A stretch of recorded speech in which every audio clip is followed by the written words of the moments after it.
Hi class, in this video we are going to go over Unit 7, Hip Hop Music.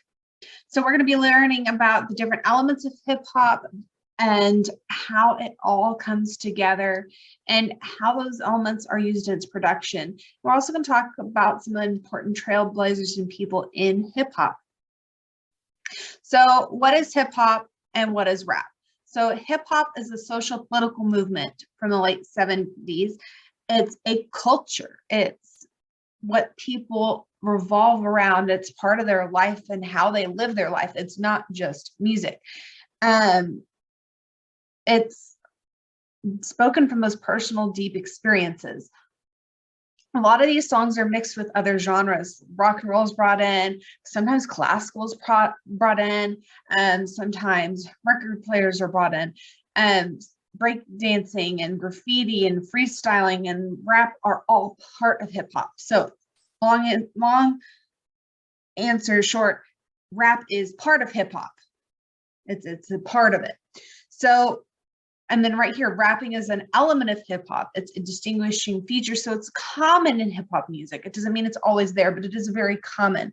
And it's that form of rhyming lyrics. So rap is hip hop, but not all hip hop, but all hip hop isn't rap. So that makes sense. Rap is hip hop. Rap is part of it, but not all hip hop is rap. So they're often considered one and the same, but rap is a category and a style within the greater hip hop culture. But hip hop is more of the embodiment of the culture as a whole, not just the music. There's more to the term hip hop. So these are our 5 main elements of hip hop. We get breakdancing, beatboxing, graffiti, DJing, and MC. So these all come together to form hip hop. So it originated in the 70s in the South Bronx with what was called breakbeat dancing. And so having a DJ was required for this. The DJ would combine the music and there would be the break, so the part where there's no words, it's just kind of beat, maybe other instruments, and you would dance through the break dancing. And this is very much a street style of dancing.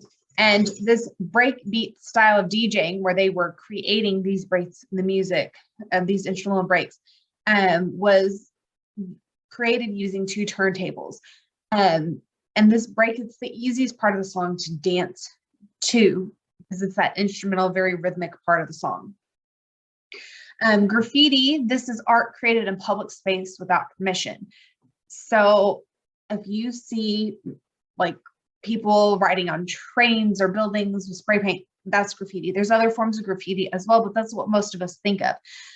Graffiti itself is an art form. It can be very beautiful and artistic.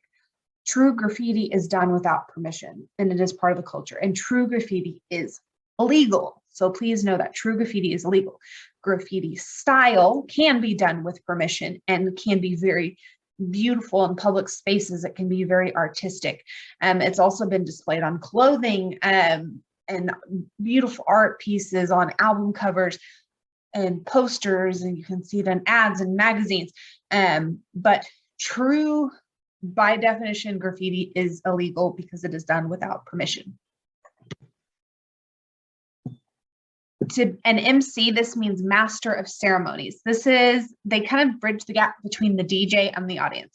So think if you're going to a concert, the master of ceremonies, the MC, is going to be the person talking to you, involving you in it. Sometimes the DJ and the MC can kind of be one and the same, but they are 2 separate roles.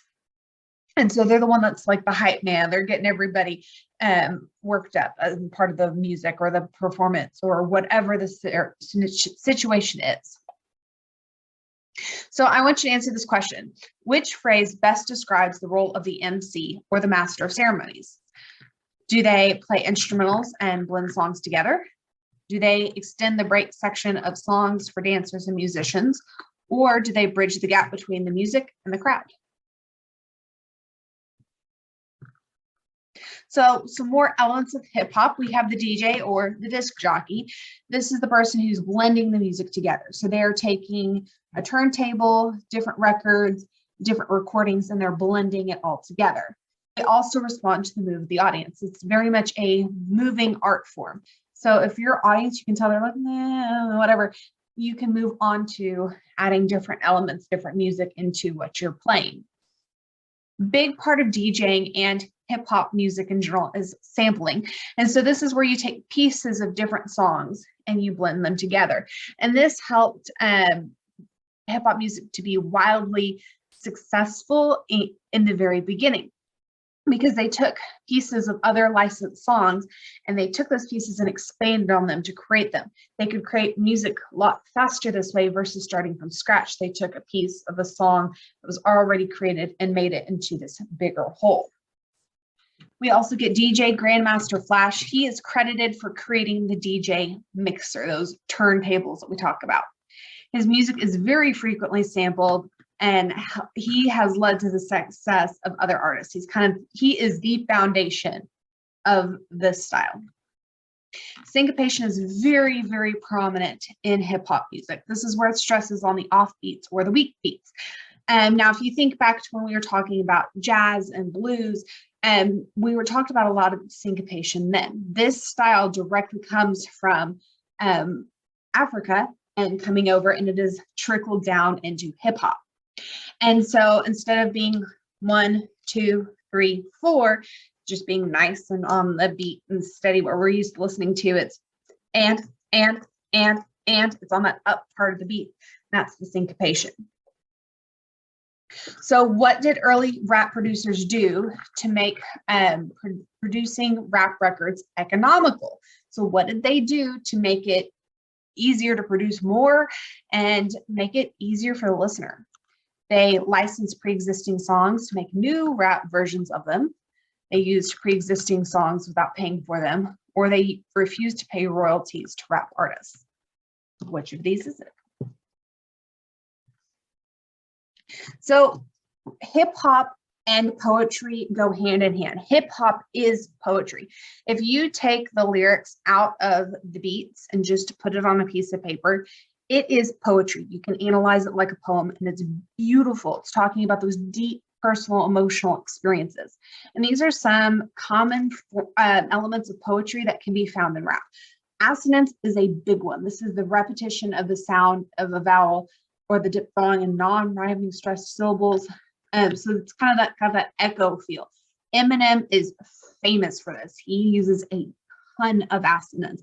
Go listen to his stuff and you'll hear kind of those rhyming vowel sounds. Consonants, this is the recurrence of similar sounds, especially consonants in close proximity. So those crisp, crunchy sounds all sound very similar. Also strong use of alliteration. So the occurrence of the same letter or sound at the beginning of words. So you're using a lot of A words, you're using a lot of B words, whatever the letter is, you're using a lot of that. It's very common in rap. Rhyme. A lot of rap rhymes. So these similar sounding final syllables are spaced so they kind of echo. This is very common in rap. Meter, this is that basic rhyming structure. So if you were to take it away from music and just speak it, it's got a natural flow to it, even without having the rhythm and the instruments, the beats with it. Imagery, this is very descriptive, figurative language.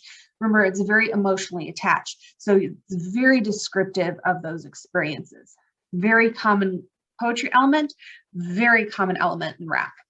So tell me, Eminem is known for using what type of vowel sounds in short phrase or passages, and which skill involves the style? Is it dissonance, assonance, or harmonizing? So which of those literary elements was Eminem known for? So here's some important people of rap that you need to know about. These are kind of the forefront of the movement.